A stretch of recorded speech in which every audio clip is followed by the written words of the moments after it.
Welcome to the Mental Health and You podcast. This podcast brings you information and advice from across the Norfolk and Suffolk NHS Foundation Trust, with a range of teams, services and those who use them sharing their experiences and wisdom with us every fortnight. And welcome to the Mental Health and You podcast.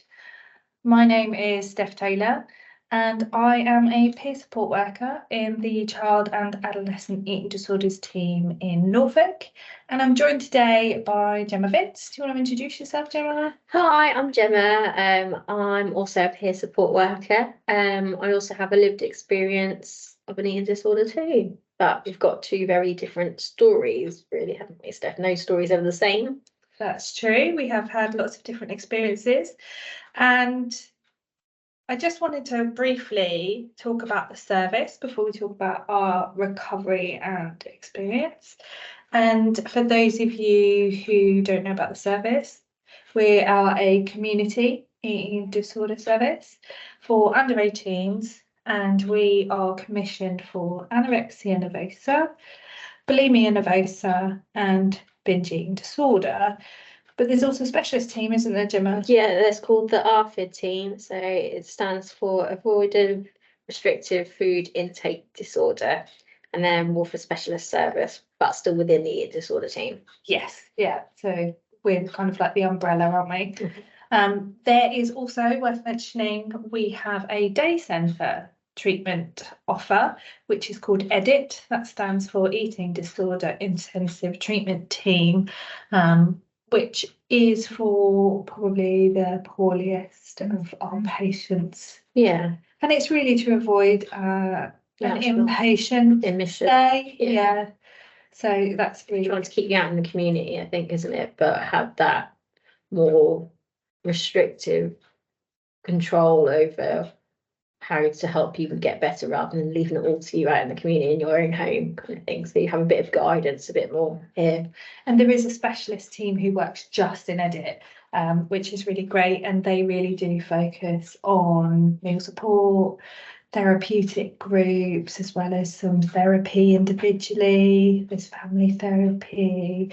There's also, you have an anchor there, so you do individual work with them, but also you have peer support workers. Way. Which is good. Okay, so just to mention that with the community services, there are different ways that you can refer into the service. Do you want to talk about them a bit, Jan? Yes, so you can self-refer in through form you fill in on the NSFT website. You can also refer yourself through a GP or a school or college if you're at one of them. Also, even if you don't want to speak to one of them, you can even come to us and we'll try and help you with the support and then get you into some kind of service with us. But if you don't feel you're able to actually bring yourself to speak to someone like a clinician, then that's what we're here for as well. So peer support work, that's what we can do and we can help. Yeah, I think we were talking about how peer support workers can really be that bridge, can't they, between treatment and the service user, or we call them service users, but the people who are in the service. Definitely, yeah. So we kind of break down the barriers between clinicians and the medical side of things and see it from the service point of view, because we have been a service user ourselves, and it's about understanding the position of where the service user's at. So they could be at the withdrawal stage, or they could be ready for, I want to make a change in their own recovery, and that's what we're here to do, and think about what barriers that they come across. And it's not all just about medication or numbers on the scales and things like that. Thanks, Steph. Yeah, definitely. I think that the peer support worker role is really unique in that way, that, you know, because we do have that lived experience, but we also have quite a lot of expertise in recovery because we've been through it, haven't we, Jem? Definitely, yeah. And, you know, we've also learned a lot of recovery techniques as we have gone along, learnt all, just figured out on our own? Yeah, I thought I'd made a good recovery when I first started this role, but since doing the peer support worker training, I've realised I've learned a hell of a lot more about myself, so much. Just little things about self-care, like I'm taking that little bit of time for myself is not being selfish, but actually it's good for me to do. Yeah, definitely. I've become really aware of things like that actually trigger me that I hadn't realised had before. So I think that understanding yourself is such an important part of being able to go through the recovery process.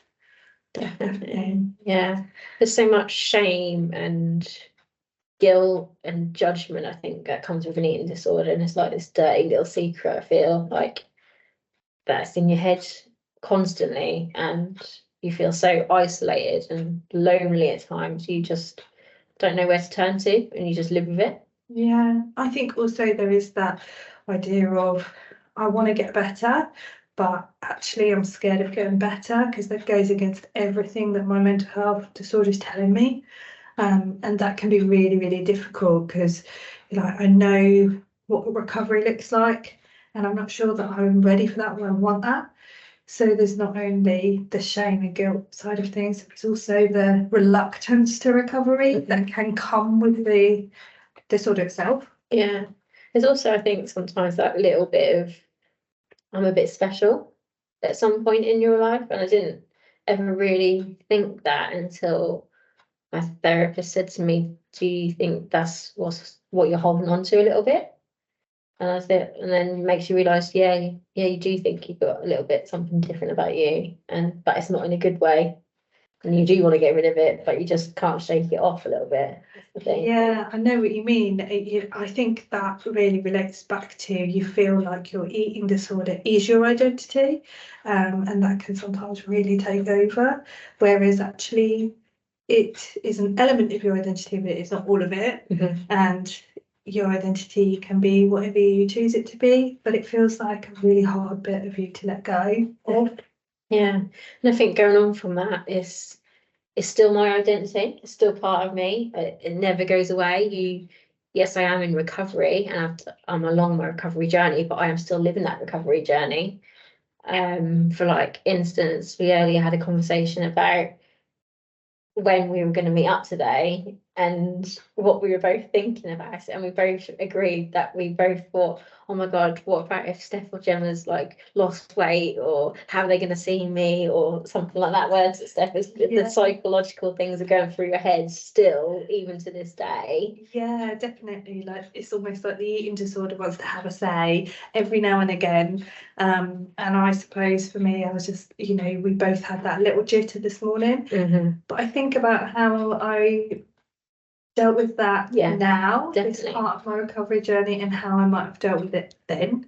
And I think that, now I feel like I've been empowered to say to my eating disorder, look, get back in your corner. Yeah, get in your You're not in box. charge anymore. I'm the boss here.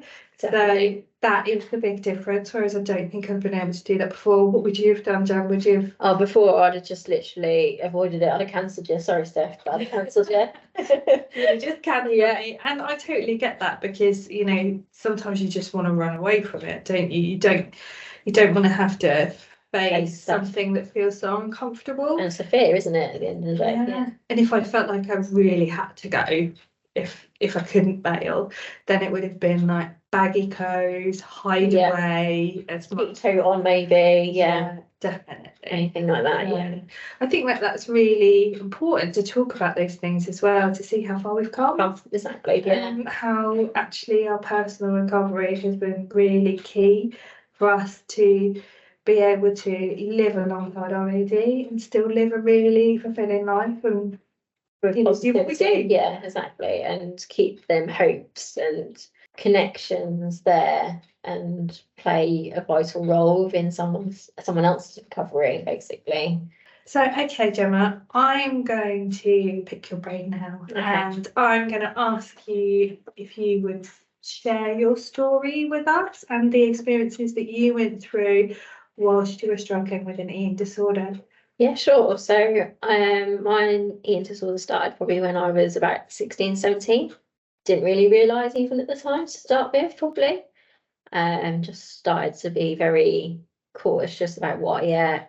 Obviously, you go through puberty and change, body changes, and obviously takes a massive toll on you, kind of thing. You get more insecurities, especially during high school, and comparing yourself and things like that. And I had a lot going on in my life to start with after I left school.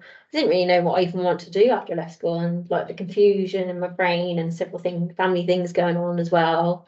I think just a lot of pressure as well. Yeah, definitely a lot of pressure. So I feel what I realise now is I used my eating and what I ate because I had control of that, and I used that control for eating to then hope be able to live alongside all what was going on in my life.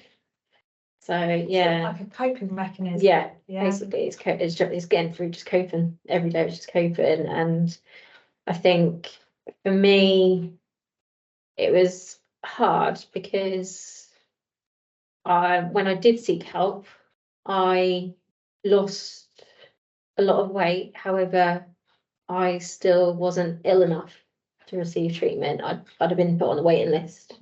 But it was really disempowering because I'd asked for help, and that was such a massive thing just to ask for that help. Yeah, I totally agree. And weren't quite there as such and medically.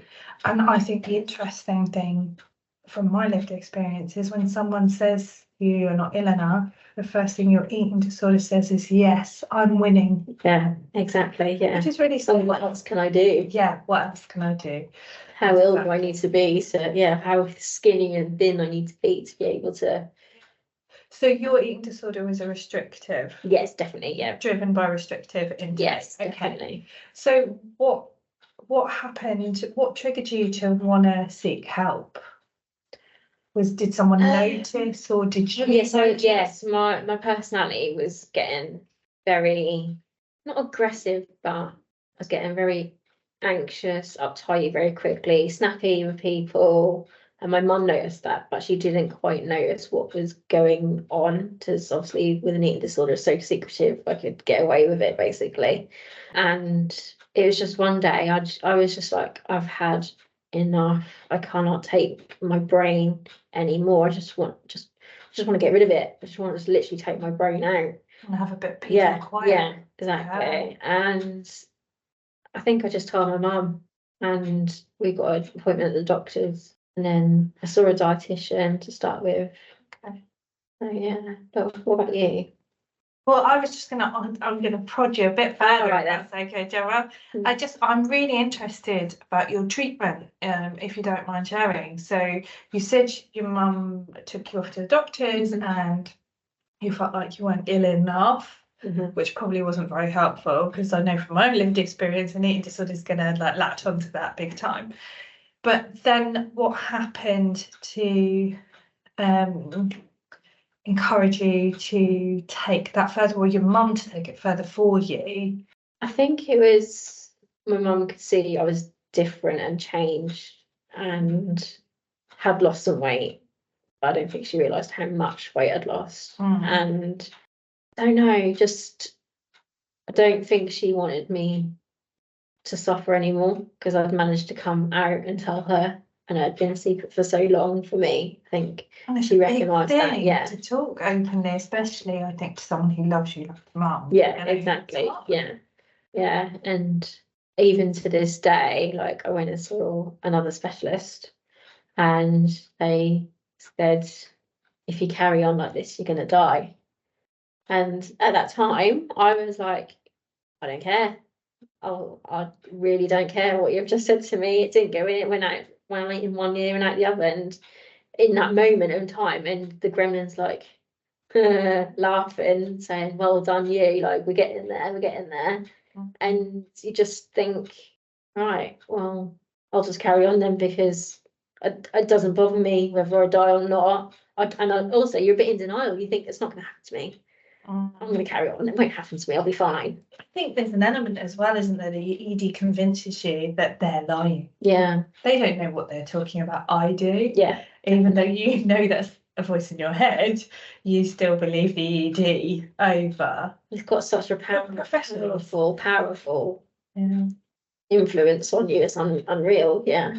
Really So what has. was the turning point for you, if you don't mind me asking, Gemma? I think it was relief to like let someone know I was suffering and not having that dark secret anymore. Even if I just told the one person, my mum, it was still a weight off my shoulders kind of thing. And I think looking back, it was about being happy and going back to something I love doing, which is art and design. So I went back to college and that really did help me through. So did you have any help from anybody medically? Not medically, no. I got weighed each week. Okay. But apart from that, I went and saw a therapist each week and had some CBT with them for a good year or so, if not longer. And I then went back again for a second time a couple of years later. But yeah, I know that she is always there if I do need to go back at any point, or if I feel I start to wobble a bit or come off that slight recovery path that I need to be on. And that must feel quite nice to know that there is somebody who's still around. Definitely, Still yeah, support you definitely. If you know you're having a wobble. Definitely. So, yeah. Which I think, you know, when we talk about relapse prevention, we talk about what can you do when you feel like things are not going well. And we do that in wellness planning as well, don't Definitely, we? yeah. And I think it's really nice to know that that's an option for you. Yeah, and just recognising when you feel like you are coming off that path of your journey and trying to get back on it, and just recognising that and saying, okay, I'm like this at the moment, but how can I help myself get back on the right track again? So one last question for you, Jem, and sorry, I feel like I'm grilling you a bit here. You're fine. Is when you reflect back on that time as somebody who's much further along their recovery journey now, you know, what are your thoughts and feelings about that? Do you know, is there joy, is there sadness, is there a bit of both? Oh yeah, a whole mix of emotions. Like it upsets me to think that I was so unhappy and so upset and lost. I felt lost. But in another way, it's like a bit bittersweet, really. Like I was happy to be like, oh, I'm actually finally getting some help, and relieved to be able to get some help. So yeah, very mixed boat of emotions, I think. Yeah. Well, thank you for sharing, Gemma. I really appreciate that. And I realised that I grilled you a bit there. So more than happy to share a bit about my story. Yeah, go for it. Yeah, that'd be lovely. Yeah.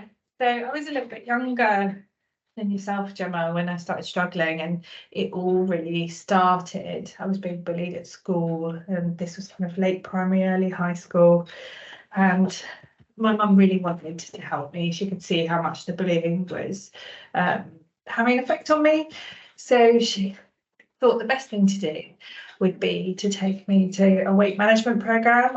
I won't name and shame them. I could, but I won't. Letting a 12-year-old join their program. And that's really when I kind of latched on to this idea of, oh, I can control what I eat and it will change my weight and shape. Oh, and you can imagine at 12 years old, that's a really interesting thing to start to understand. Did you like that feeling? Yes. At that time, you know, I felt really happy that people were telling me that I was losing weight, and that you've got to remember as well, I was going through puberty, so my body was changing already. But for people to really start noticing, and instead of saying mean things to me, I was hearing kind things, and it didn't matter what those kind things were, it felt good. So I carried on, and I carried on, and I carried on, and I carried on. And I became really quite well when I was probably about 14, 15. And that was when mum took me to go and see a GP because she was really worried. I'd lost a lot of weight in that time. I had was really restricting my intake, and I was taking part in other destructive behaviours.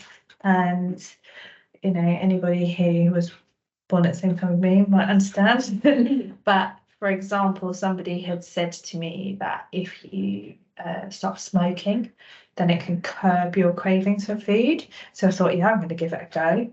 Can you imagine? Yeah, definitely. So there were a lot of destructive behaviours that came with that. So Mum took me to GP, and I didn't receive an awful lot of help, a bit like you, Gemma.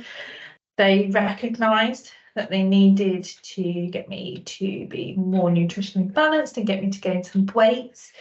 I saw a dietitian, and they put me on a version of a meal plan. It was a very crude version, and yeah, I started gaining weight. Now I'm a people pleaser. It's part of my personality. That's who I am. So a lot of people with eaters are perfectionists, aren't they? Yeah. So that's what I did. I was a good girl. I did as I was told, and I managed to weight restore. But that was the last that I saw of the services. So yeah, that's kind of my story. Unfortunately, my story didn't end there, because I did have a relapse when I went to university. I was in class as an adult, and I received little to no support. So I had to find my own way, which was quite interesting, and it was long and it was difficult. I was very lucky to have a good support network. So I managed to get through that time, but I then had a second relapse in my second pregnancy, which was very much fueled by this social idea of, getting your body back after having a baby. And I'd really felt that in my post-pregnancy, my first pregnancy. So my second, really restricted heavily. How did you feel? Did you feel any different when you relapsed the second time to the first time? Was it more like intense, or how was it for you? Well, interestingly, it was less intense, and I cannot decide whether it was because I'd been through it before, so I recognised the patterns. There was also an added layer of the fact that my child was growing inside me, so therefore I didn't want to jeopardise them, which was always niggling in the back of my brain. It was really tricky. So I think there were a couple of elements as to why that relapse wasn't as hard and wasn't as long as the previous relapse had been. And my thoughts and feelings about it, I mean, if I to reflect on it now, the service is a very different service now to what it was. Definitely. When we were struggling. Yeah. But when I look back on it now, I just think to myself, if I'd have had some really robust, really good therapy and relapse prevention work, I don't think that those relapses would have happened. Yeah, because you've got the toolbox and structure there to help yourself then. Absolutely. And, I think I mentioned before about wellness planning. If I'd have done a wellness plan, as in the wellness plan that we now work on, myself, back then it might have been a very different story. And I suppose that's one of the things that has really inspired me to become a peer support worker in the first place, is because I don't really want anyone else to go through this. No, yeah, exactly. To be prevent better for them, yeah. And I think it is better than when we were in our journeys. Absolutely. Like the service has come on so much more, with the help and support that you can get, the intense treatment you can have now, all makes a massive difference. So many therapeutic interventions available now as well, and I know that CBT is used quite a lot, but there are lots of other therapeutic interventions, and I think there was something that was really missing from my treatment, was that social and psychological balancing it together. It was very much the focus on the physical recovery, but they forgot that actually I needed to psychologically and socially recover alongside that. And again, that's another reason why peer support is something that I'm really passionate about.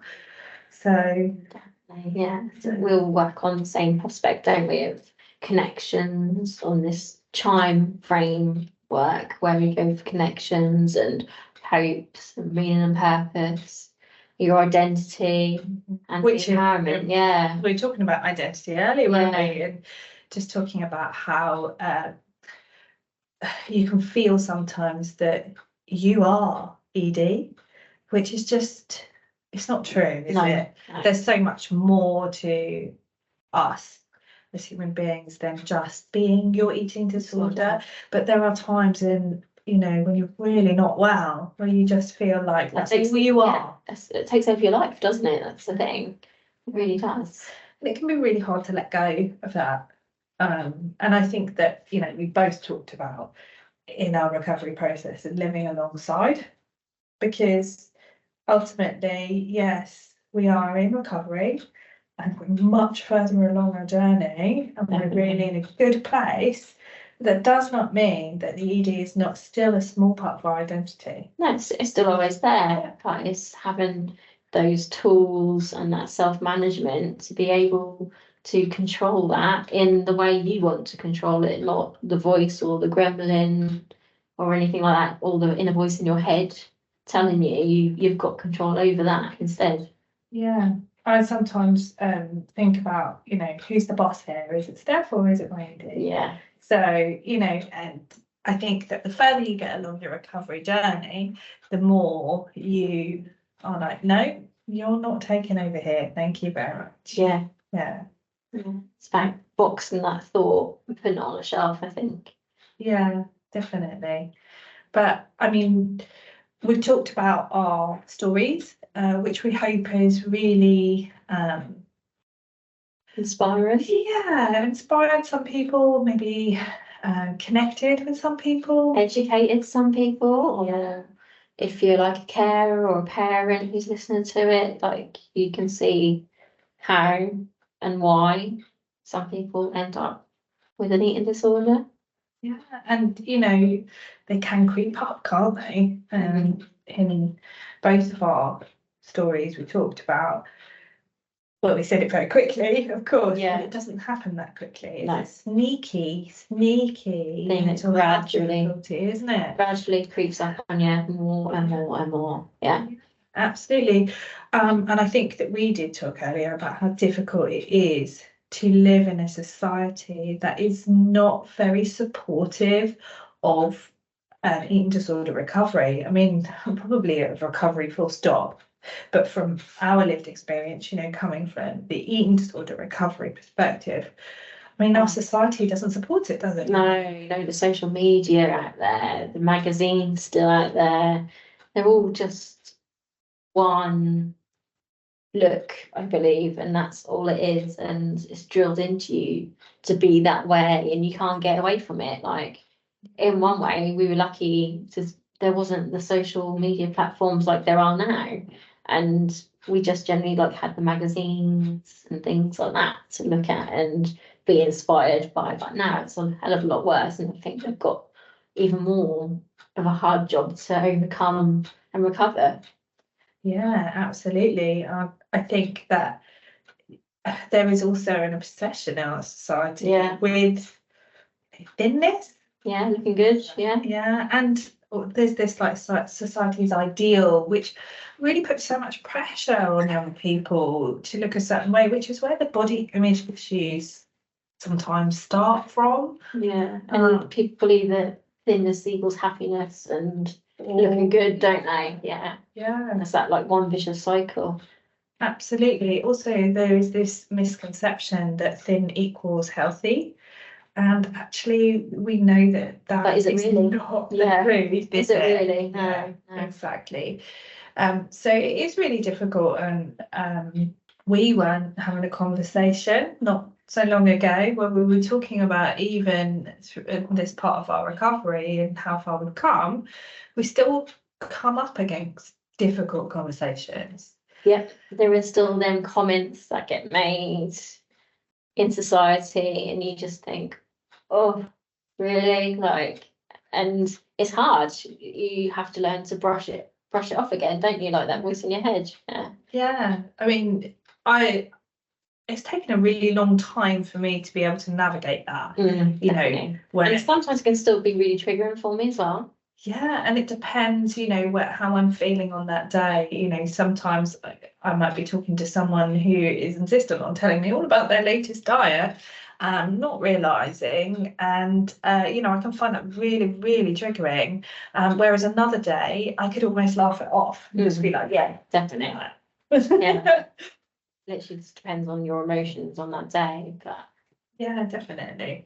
But I think that, you know, there is, from a piss poor workers perspective, there's that acknowledgement that, you know, it is hard to navigate the world when you're in eating disorder recovery, and that's okay. You know, it's all right to kind of have wobbles, but as long as you're kind of staying on the right path and moving forwards, I think it's, you know, important to know. And getting that right support, that right therapy for you, it doesn't always work for everyone. There's several different, many types of therapies out there, but it's just getting the one that works for you as well. And it doesn't matter if you've tried 3 and it hasn't worked for you, or whether you've tried 10. As long as you try and find one for you that works, and it will work, but as long as it's right for you, and it's just about trial and error and trying to find that right way to recovery. Definitely. And I think that, you know, sometimes it's like a mixture of lots of different things, isn't it? And, you know, we talked about the physical, the psychological, and the social stuff. I think for me personally, it's about, if I'd have had a good balance of all 3, then it would have been so much easier. You know, somebody keeping an eye on my physical stuff, you know, taking blood and weights and all that, although I hate it. And then there's the therapeutic psychological bit. If I'd had some more therapeutic intervention, that would have been really helpful. But also like the social stuff, and understanding that there was more to me than just my eating disorder. You know, when we talk about identity, we're talking about, well, what else is really, what are your qualities and your strengths? What else do you love doing? Yeah. You know, what's important to you away from your illness? Yeah, definitely. There's so much more to you than just that. Yeah. But I feel like you get lost in that crowd, to be honest. Yeah. And don't see anything else. I do have some young people come to me and they're just like, well, you know, I'm here all the time, or all I ever talk about is the ED. And I'm like, well, let's not do that then. Let's talk about something else. Let's talk about something else that's going to actually help with your recovery. It's away from the eating disorder, because actually that can be really helpful when you're going through recovery, to just take the focus off it. You know, you're almost taking the power away from it. Yeah, definitely. Yeah. Definitely. What would you say, Steph, to yourself back then, knowing what you know now? My initial reaction would say, it'll be all right. You'll be all right. Which seems quite cliche, but I think that my younger self really needed that. It really needed somebody to just say, it will be okay, you'll be okay. To give me that reassurance, because I think that reassurance is something that I valued quite a lot. I would probably also love to shake my younger self and say, you're more than this. You're worth more than this. And, you know, your ED is just a beep, insert word here. And you can be whoever you want to be. Yeah. I think so. Had to wrap it up in a bow. What about you, Gemma? For me, it would be, you'll get through this. You will see come out the other side, and you can do it, but it's going to take time. It's not an easy process, and there'll be ups and downs along the way, but it is possible. If you want it, it is possible, and you can do it. That's some really good words on me. I think it's really important, if there is anybody listening who is struggling, that, you know, me and Gemma are coming from a lived experience perspective. You know, we've been in the shoes of someone who has struggled with an eating disorder, and, you know, being able to move along in your recovery is possible, and it will be okay. Yeah, I think that's really important to remember, isn't it? And it's not an easy journey, don't get me wrong, and it's certainly not a straight one. No. It can be very up and down. And you're constantly learning along the way, aren't you? How challenging it can be. Yeah, definitely. But I'm going to do a bit of a plug for peer support here, because we had a situation earlier where we were talking about something we would never talk to anybody else about who had not been through an eating disorder. Yeah, it made us feel so much better to be able to talk about it and be open about it and be really, really honest and authentic about it. And, that really does prove the power of peer support, doesn't it? You can have that honest conversation and just sit with someone saying, me too, and I get you. Yeah. I've been there, I've sat in your shoes, I think it takes a bit of fear out of it as well. If somebody's been through similar experiences, but we can never say the same, because nobody's the same, as we talked about, two very different stories. But you can kind of sit with them and say, I get it. Yeah, just that connection. Yeah. And someone can open up to you. Yeah. I think that can be really, really important, really helpful with eating disorders, can't it? Definitely, yeah. Just that strong bond, you can connect with someone. Yeah, definitely. And you can't do that in any other role. That is what a peer support worker is for. Yeah, definitely. So one of the things that I did want to mention is we were talking earlier about our role and how we've seen the service so much more improved than when we were going through. Developed so much. Oh, it's huge. It's amazing. And actually, even in the time that I've been here, and I'm sure the same for you, Gemma, I've seen how much it's evolved. Yeah. Which is incredible. But I think it'd be really, really helpful to have more input and viewpoints and feedback from the people who are either currently in the service or have recently been in the service. Yeah, because I figured we could keep that going, that momentum of improvement going. Yeah, and it helps us shape the services of what someone else wants it to be like for the future. Yeah, definitely. So again, if you are listening to this and you have been through an eating disorder and you're in recovery, you've been through our services. I mean, they might not even be our services, but you have some amazing ideas about what could be helpful, then you can definitely have a look at the participation stuff on the website. Yeah. And that would be amazing to hear from you. Yeah, or even it'd be amazing just to hear of why you don't want to participate necessarily. Like if there's a barrier there, like as if you've just been on the massive recovery journey part and you're still on that.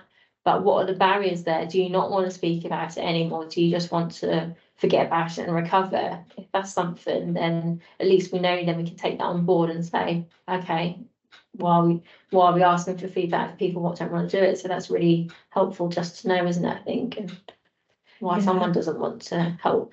Yeah, definitely. It'd be really good to hear from anyone who's interested in supporting the service. It'd be really good. And there's lots of other resources as well out there, isn't there? There's not just us, but lots of other ones. So there's Beat, an online eating disorder service, isn't it? For people who recover, charity. There's Eating Matters, there's Wednesday's Child, that's an online website that can help self-recovery. So there's plenty of out there. It's just reaching out for help, and I really hope if I can change one person's view and change their mind about getting help by doing this podcast, we've successfully succeeded. Yeah, definitely. And myself and some of my colleagues, we're working on a project at the moment which is putting together a really extensive resources sheet. So it's got all of the people, all of the different organisations, charities and support services. They kind of vary all the way from kind of like children's service type help and support all the way through to podcasts, some social media pages which are really helpful. There's YouTube channel videos, there's book lists, there's quite an extensive amount. There's web links on there as well. So watch this space, and hopefully that resources sheet will be available really soon on the eating disorders website. Brilliant. Well, Yeah. thanks for listening today, guys. Yeah, thanks for listening. And thanks for having us. And hopefully we'll do another podcast soon. Yeah, because we have tons to talk about. Yeah, we can't fit it all in. Well, no, we didn't want to do a 6-hour podcast, so we thought we'd just try and stick to a few points, but we'd really love to be able to come back and talk to you again. Definitely. Yeah. Thank you. Bye.